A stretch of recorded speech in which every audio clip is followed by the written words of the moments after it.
जनसामान्यात विद्युत सुरक्षिततेबाबत जनजागृती व्हावी या उद्देशाने महावितरण कार्यालय व विद्युत निरीक्षक कार्यालयाच्या संयुक्त विद्यमाने 15 जानेवारीपासून विद्युत सुरक्षा सप्ताह राबवण्यात येत आहे।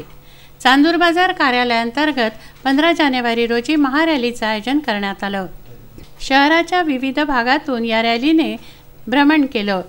विद्युत उपकरणे ओल्या हातांनी हाताळू नयेत, विजेच्या खांबावर कपडे वाळत घालण्यासाठी तार बांधू नये, वीज पुरवठ्यासाठीची केबल ओढू नये, उच्च दाबाच्या लाईनजवळ मुलांना पतंग उडवू देऊ नये, आपल्या विद्युत मांडणीचे अर्थिंग कार्यक्षम ठेवा, वीज वाहिनीखाली बांधकाम करू नका असं आवाहन या रॅलीतून करण्यात आलं। म्हणजे आवाहन करतो की यांनी जास्तीत जास्त यामध्ये सहभाग घ्यावा ही विनंती।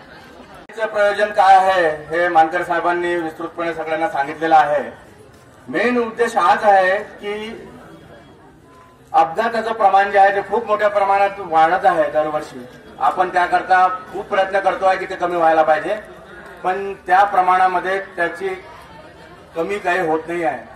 आणि याकरताच जनजागृत रॅली सुरक्षेसंबंधी घरी वीज वापरताना कशी वापरली पाहिजे, काय केलं पाहिजे हा त्याचा मागचा उद्देश आहे। या रॅलीच्या माध्यमातून आपण लोकांना सुरक्षित एक संदेश देणार आहे आणि तो संदेश जर त्यांनी व्यवस्थितपणे त्याचं आचरण केलं, रोजच्या वापरण्यामध्ये जर त्याचा उपयोग केला तर नक्कीच विद्युत अपघात कमी होऊ शकतो।